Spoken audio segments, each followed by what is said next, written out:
Our hearts beat to the city streets. We began to feel the fire.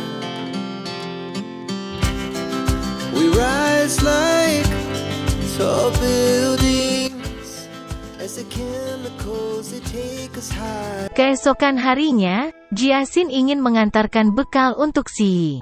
Tetapi ada seorang pria yang tidak sengaja menabraknya, membuat makanannya terjatuh. Tak lama kemudian, Jiasin pun mendapatkan telepon dari Dylan, meminta agar Jiasin menemuinya. Ketika Jiasin bertemu dengan Dylan, ia sudah basah kuyup, karena hujan yang begitu deras. Melihat kondisi Jiasin, membuat Dylan segera membantu mengeringkan rambut Jiasin. Tak hanya itu, ternyata Dylan ingin memberikan kabar bahagia untuk Jiasin. Jika Master Long sangat menyukai seni keramik buatannya, dan sang nenek. Bahkan Master Long juga menitipkan hadiah untuk Jiasin, sebagai ucapan selamat atas pernikahannya. Namun ketika melihat hadiah itu, Jiasin malah menjadi sangat sedih, karena keramik berbentuk pasangan tersebut sudah retak, seolah menandakan hubungannya dengan Si.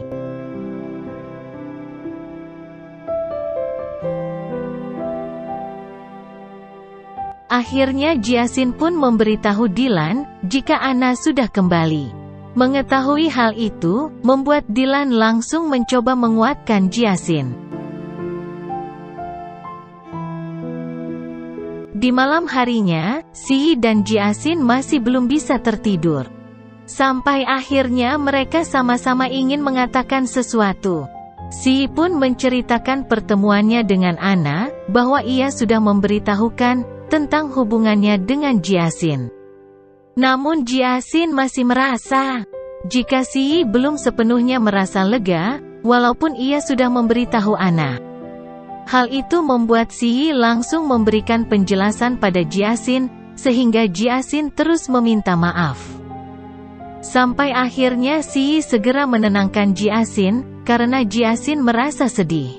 Bahkan Si juga meminta, agar Jiasin memakaikan cincin di jari manisnya. Menyadari kebaikan Si, membuat Jiasin menjadi lebih tenang. Kemudian Si pun langsung memeluk Jiasin.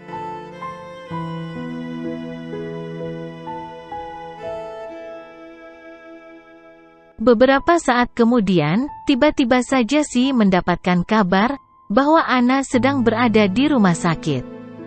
Hal itu membuat Si segera menemui Anna, namun Si tidak lupa meminta izin pada Jiasin, dan memohon agar ia tidak memikirkan hal yang berlebihan, karena Anna tidak memiliki keluarga di kota tersebut. Beruntung Jiasin sangat memahami situasi itu. Sesampainya di rumah sakit, Si merasakan ada hal aneh yang terjadi pada Anna, karena ternyata Anna mengalami amnesia. Dan ia kehilangan setengah ingatannya. Bahkan saat itu, Anna hanya mengingat kejadian 4 bulan yang lalu. Anna juga masih mengira, bahwa Si adalah pacarnya.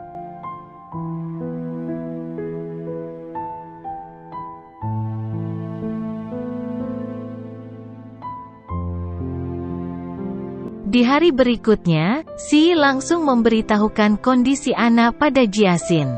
Menyadari situasi Anna, membuat Jiasin mengerti. Bahkan ia meminta agar Si membantu merawat Anna, karena mereka harus bertanggung jawab atas kondisi Anna. Apalagi Anna tidak memiliki keluarga di kota itu.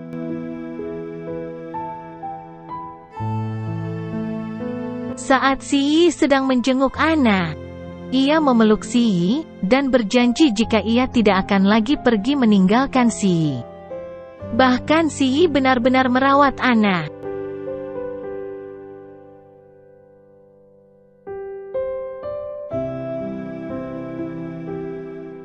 Tak lama kemudian, Si teringat pada Jiasin, sehingga ia bergegas pergi. Dengan alasan ada urusan mendadak di perusahaannya. Di sisi lain, Jiasin bertemu dengan Siki. Siki benar-benar tidak menyangka, Jiasin membiarkan Si merawat mantan pacarnya. Sebelum Jiasin pergi, Siki masih terus mengingatkan Jiasin agar ia tidak kehilangan perhatian yang selama ini Si berikan padanya hanya karena kedatangan Ana. Namun Jiasin malah terlihat seperti tidak tahu harus melakukan apa-apa. Di malam harinya, Jiasin sudah pulang ke rumah. Tak berselang lama, Si juga ada di sana dan langsung memeluk Jiasin. Si memberitahu kondisi Ana pada Jiasin, sebab sebelum Ana benar-benar pulih, Si masih harus mengeluarkan sedikit waktunya untuk merawat Ana. Hal itu pun tidak membuat Jiasin merasa keberatan sama sekali. Namun Si benar-benar memahami perasaan Jiasin. Akhirnya Si meminta Jiasin untuk menemaninya di perusahaan. Si juga akan tetap menemani Jiasin melakukan pemeriksaan kehamilan. Mendengar hal tersebut, membuat Jiasin menjadi sangat bersemangat, ingin memasakkan Si. Akhirnya mereka pun berciuman dengan penuh kemesraan. Keesokan harinya, Si sedang rapat di perusahaan bersama karyawannya. Di pertengahan rapat, Si mendapatkan pesan dari Jiasin jika ia sudah akan sampai di perusahaan. Mengetahui hal itu, Si segera menyelesaikan rapat. Tak disangka, ketika Si akan masuk ke ruangannya, ia dikejutkan dengan kedatangan Ana. Dan ternyata, Jiasin juga sudah berada di ruangan Si. Keadaan itu langsung membuat Jiasin dan Si tidak bisa berkata-kata. Namun Si ingin memberitahu Ana jika Jiasin adalah istrinya. Akan tetapi, Jiasin malah memotong pembicaraan Si dan mengaku sebagai ahli nutrisi yang dicarikan Si untuk Ana. Pengakuan Jiasin itu benar-benar membuat Si begitu terkejut.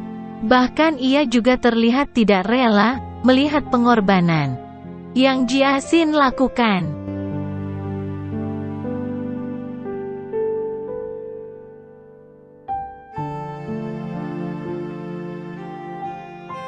Tak lama kemudian, Jiasin bertemu dengan Siki. Kali ini Jiasin menceritakan semua yang baru saja terjadi pada Siki.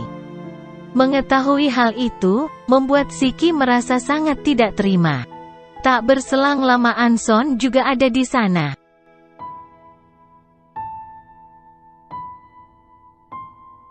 Ana menghubungi Anson untuk meminta Jiasin memasakkan makan malam untuk dirinya. Mendengar hal itu, membuat Siki merasa sangat emosi. Anson pun mengingatkan Jiasin jika ia tidak boleh terlalu mengorbankan perasaannya sendiri. Tetapi Jiasin bingung harus berbuat apa, sebab ia merasa apa yang ia lakukan saat itu adalah hal yang paling terbaik agar Si bisa tetap bersamanya. Di sisi lain, Ana dan Si sedang berada di sebuah supermarket. Saat itu Ana masih bersikap seperti biasa pada Si. Padahal Si sudah memperlihatkan sikap yang berbeda pada Ana. Sementara itu, Jiasin mulai memasukkan barang-barang belanja ke dalam kulkas. Ia juga memasak makanan untuk Ana. Tak lama kemudian Si dan Ana pun ada di sana. Melihat Jiasin yang hampir saja terjatuh, membuat Si segera menolongnya. Saat itulah Ana baru mengetahui jika Jiasin sedang hamil. Tak disangka Ana benar-benar begitu peduli dengan kondisi Jiasin.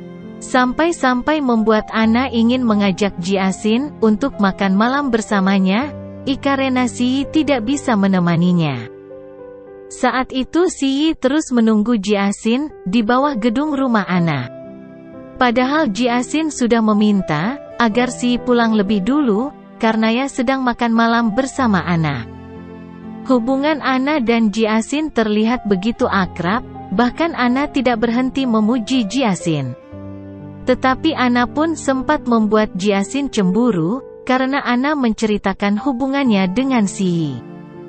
Ternyata pertemuan Ana dan Si beberapa tahun yang lalu, juga hal yang tidak disengaja, sampai membuat mereka menjalin hubungan. Jiasin pun terus berusaha bersikap baik pada Ana.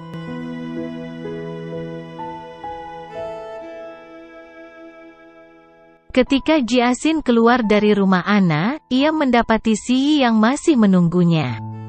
Mereka pun berjalan-jalan bersama, sambil menikmati keindahan malam. Selama di perjalanan, Si menanyakan bagaimana pertemuan Ana dan Jiasin. Namun Jiasin hanya mengatakan sesuatu yang tidak membuat Si mengkhawatirkan perasaannya. Si juga sempat meminta Jiasin untuk berhenti memasak untuk Ana. Akan tetapi Jiasin menolak hal itu, karena ia ingin membantu merawat Ana.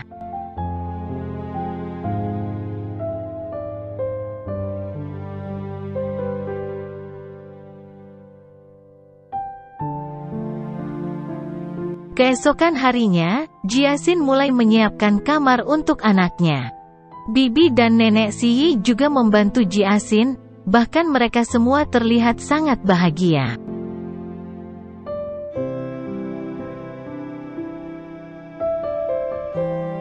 Tak lama kemudian, sang nenek memberikan sebuah hadiah untuk Jiasin.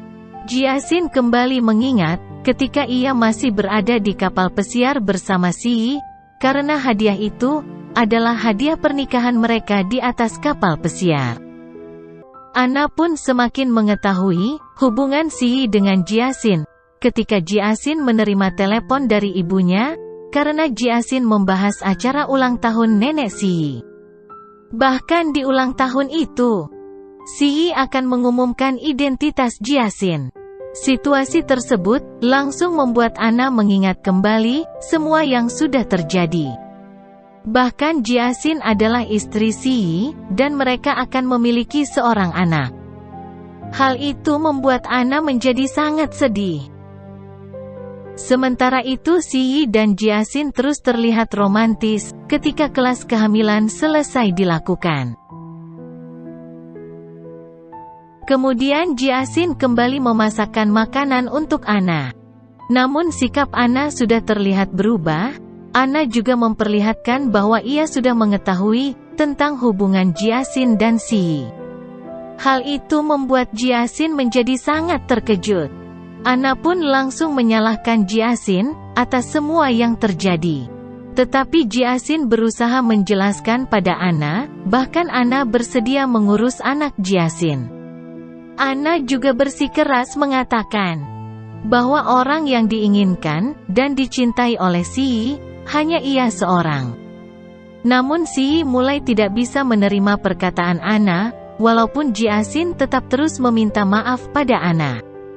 Setelah itu, Ana pun langsung meminta Si untuk menemuinya di sebuah restoran, karena Ana ingin memberikan kejutan untuk Si. Di sisi lain, Jiasin terus memikirkan perkataan Ana. Sedangkan Ana juga meminta Jiasin untuk datang di restoran, untuk menyaksikan apa yang akan Ana katakan. Tak berselang lama, Dylan pun menghubungi Jiasin. Hal itu membuat Jiasin segera menemui Dylan. Ternyata Dylan ingin memberikan hadiah Master Long, yang sudah diperbaiki. Saat itu, Jiasin juga memberitahu Dylan, jika Ana memintanya, untuk pergi ke sebuah restoran. Mengetahui hal tersebut, membuat Dylan langsung ingin menemani Jiasin.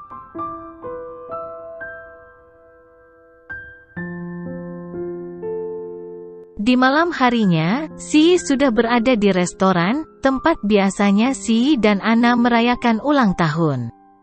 Kali ini Ana menampilkan tarian baletnya, khusus untuk Si. Tak lama kemudian, Jiasin juga ada di sana, melihat penampilan Ana. Hal tersebut benar-benar membuat Jiasin merasa sangat sedih, padahal sebenarnya Si tetap memilih Jiasin. Akan tetapi Ana terus memperlihatkan kebahagiaannya, seolah-olah Si memang hanya mencintai Ana. Apalagi Ana juga mencium dan memeluk Si. Hal itu semakin membuat Jiasin merasa begitu sedih. Akhirnya Dylan langsung membawa Jiasin pergi dari sana.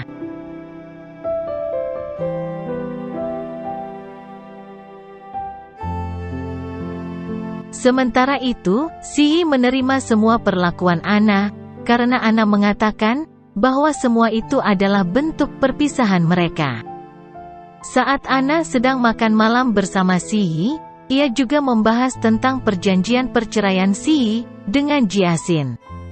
Ia menyarankan Si Yi agar menyelesaikan perjanjian perceraian itu, agar Jiasin tidak terus memikirkannya. Mendengar saran Anna itu, Si Yi langsung segera menghubungi pengacaranya. Si Yi meminta pengacaranya mengurus pembatalan perjanjian perceraiannya. Akan tetapi Si Yi mendapatkan saran agar ia mengubah perjanjian perceraian itu menjadi perjanjian pranikah. Saran tersebut pun disetujui oleh Si Yi. Tak disangka, secara diam-diam Anna mendengar pembicaraan Si Yi.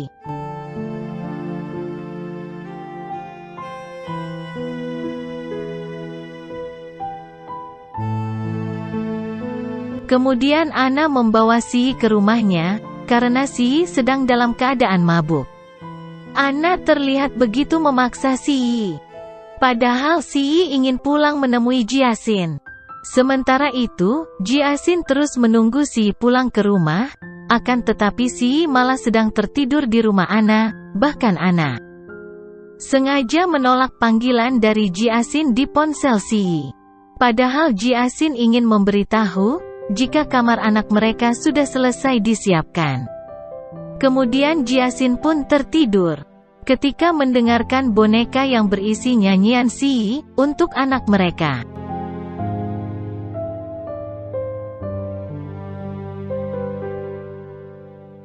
Keesokan harinya, Jiasin menerima telepon dari Anna. Anna meminta agar Jiasin menjemput Si Yi ke rumahnya. Tak lama kemudian, Jiasin pun sampai di sana. Anna mengatakan ingin berhenti mengejar karirnya, karena ia akan menjadi ibu untuk anak Jiasin. Mendengar hal itu, membuat Jiasin merasa sangat sedih. Kemudian Anna pun pergi untuk mencari hadiah ulang tahun nenek Si Yi. Tak berselang lama, Si Yi pun terbangun dan berusaha menjelaskan semuanya pada Jiasin. Akan tetapi, Jiasin sudah lebih dulu memperlihatkan jika ia baik-baik saja. Si Yi juga memberitahu Jiasin bahwa hubungannya dengan Anna sudah berakhir. Kemudian Si Yi langsung memeluk Jiasin. Namun Jiasin mulai terlihat tidak mempercayai Si Yi, kemudian ia segera pergi ke acara ulang tahun nenek Si Yi. Jiasin berusaha melupakan apa yang sudah terjadi, dan ia kembali menumbuhkan rasa percayanya pada Si Yi. Tak berselang lama Anna pun ada di sana. Kemudian Anna menumpahkan minuman di baju Jiasin, agar ia pergi untuk membersihkannya. Karena akan ada seseorang yang mengantar surat perjanjian pranikah untuk Jiasin. Ketika orang tersebut datang, Anna langsung menerima surat tersebut. Bahkan ia sengaja menukar surat itu dengan surat perceraian yang sudah Anna siapkan. Kemudian Anna memberikan surat itu pada Jiasin, seolah tidak terjadi hal apapun. Namun ketika membaca surat tersebut, Jiasin menjadi sangat sedih dan terpukul.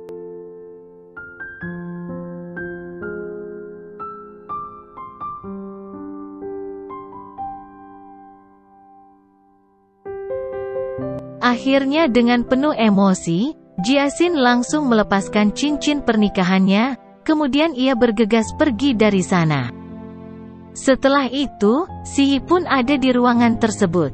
Akan tetapi ia hanya mendapati Anna. Kemudian Anna memberikan cincin pernikahan Jiasin. Hal tersebut membuat Si Yi merasa sangat bingung.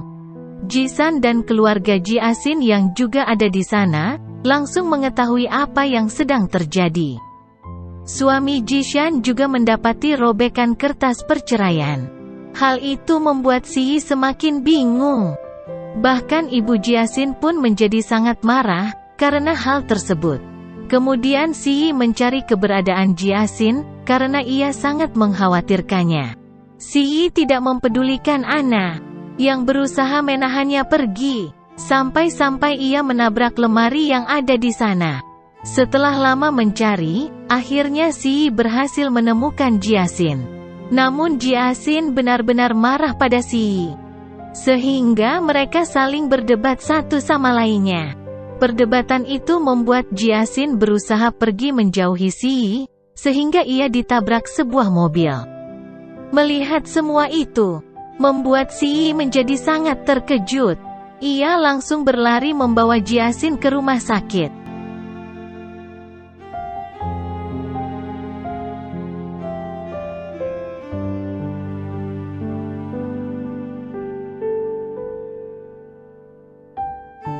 Sesampainya di rumah sakit, Si Yi harus mendapatkan kabar buruk bahwa bayi di dalam kandungan Jiasin tidak bisa diselamatkan, dan Jiasin harus menjalani operasi agar ia bisa selamat.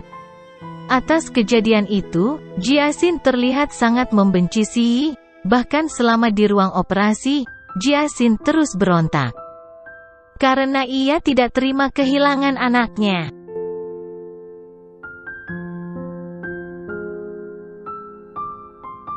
Si Yi juga tidak berhenti menangis dengan semua yang terjadi.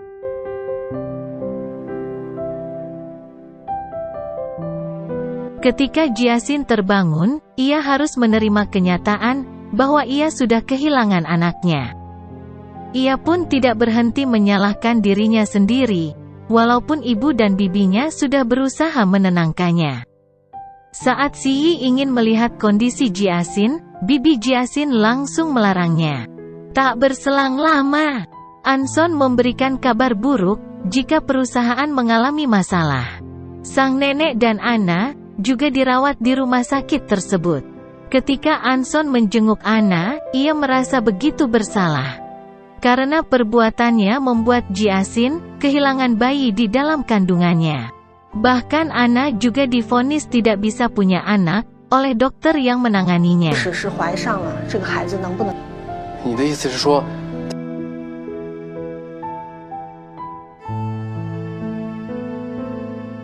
Saat itu Si Yi sedang berada di kamar yang tadinya untuk anaknya. Ia menemukan buku harian anak mereka yang dibuat oleh Jiasin. Membaca isi dari buku tersebut membuat Si Yi menjadi sangat sedih karena Jiasin menceritakan banyak hal untuk anak mereka. Bahkan Jiasin benar-benar memandang Si Yi sebagai ayah yang begitu baik bagi anak mereka. Di malam harinya, secara diam-diam Jiasin pergi ke ruangan anak untuk melihat anak orang lain yang sedang bersama keluarganya. Hal tersebut semakin membuat Jiasin merasa sangat sedih karena ia sudah kehilangan sesuatu yang begitu ia nantikan. Anna yang juga ada di sana, melihat kondisi Jiasin begitu menyesal atas perbuatannya. Tetapi ia tidak memiliki keberanian untuk menemui Jiasin. Sampai akhirnya, ketika Jiasin menangis di tangga rumah sakit, Anna pun menghampirinya. Anna terlihat merasa bersalah, tetapi ia masih tidak mengakui kesalahannya. Melihat Jiasin sedih, Anna pun memutuskan untuk menitipkan Si Yi pada Jiasin.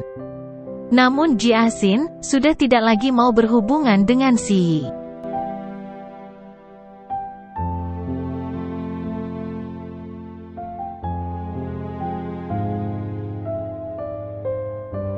Di sisi lain, Si Yi sedang merasa sangat sedih.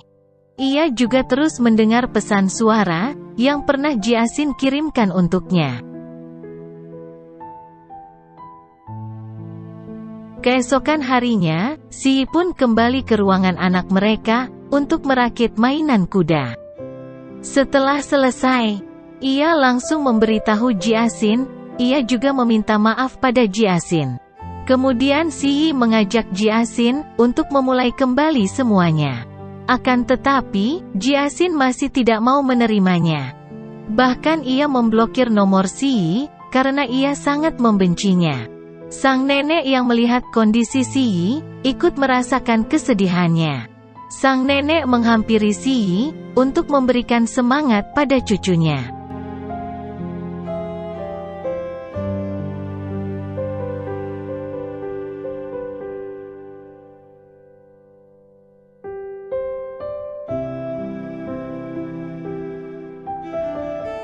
Beberapa hari kemudian, Jiasin dan ibunya kembali ke kampung halamannya. Karena kesedihannya, Jiasin tidak peduli dengan kesehatannya sendiri. Hal itu sempat membuat ibunya marah. Karena sang ibu sangat mengkhawatirkannya. Akhirnya Jiasin pun mengatakan pada ibunya, bahwa ia tidak bisa mengendalikan dirinya, ia terus saja mengingat anaknya. Di sisi lain, Si sedang sibuk mengurus bisnisnya. Namun saat salah satu karyawan memberikan minuman menggunakan cangkir buatan Jiasin, ia langsung menghubungi Jiasin untuk menanyakan keadaannya. Akan tetapi ia masih tidak mendapatkan jawaban.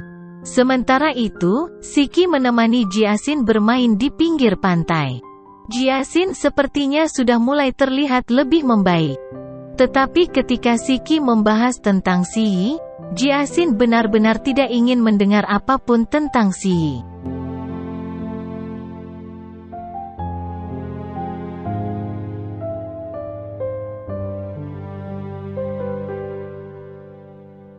Ketika Jiasin kembali ke rumah, ia mendapati Dylan yang sedang menunggunya. Ternyata kali ini, Dylan ingin memberikan surat titipan nenek Si.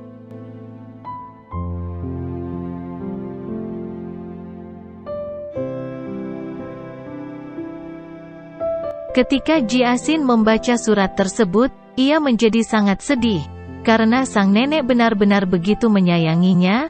Bahkan sang nenek berharap, jika ia akan kembali hidup bahagia.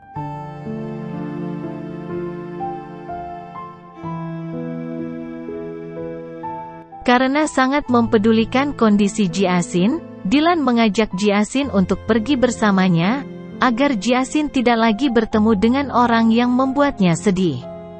Malam harinya, Jiasin sedang mengemasi barang-barangnya. Ibunya hanya bisa menahan kesedihan, karena sang ibu berharap, Jiasin akan bisa memulai kehidupannya kembali.